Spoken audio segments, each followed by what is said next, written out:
बिस्मिल्लाहिर्रहमानिर्रहीम। अस्सलाम वालेकुम। मैं हूं अली असगर और आप देख रहे हैं मेरा यूट्यूब चैनल। इमरान रियाज अभी तक लापता और मुकदमा दर्ज हो गया। तहरीक लब्बैक पाकिस्तान की करारदाद मंजूर। इस वीडियो में हम इसी के मुतालिक बात करेंगे।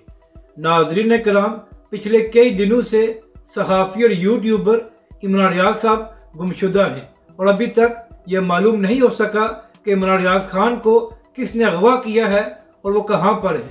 लेकिन यहाँ पर अहम बात यह है कि इमरान रियाज खान को सियालकोट एयरपोर्ट से पुलिस ने गिरफ्तार किया था।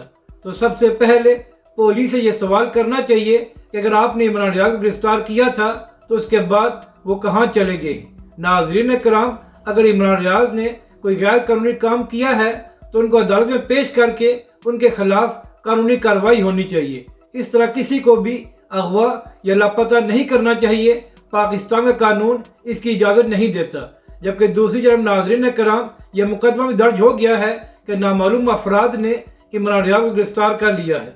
तो अब देखना यह है कि आने वाले चंद दिनों में इमरान रियाज खान के बारे में क्या अपडेट सामने आती है। मगर नाज़रीन कराम, बड़े बड़े सहाफ़ी और तमाम लोगों ने इस बात की मजम्मत की है कि जिस तरह इमरान रियाज खान को अगवा किया गया है।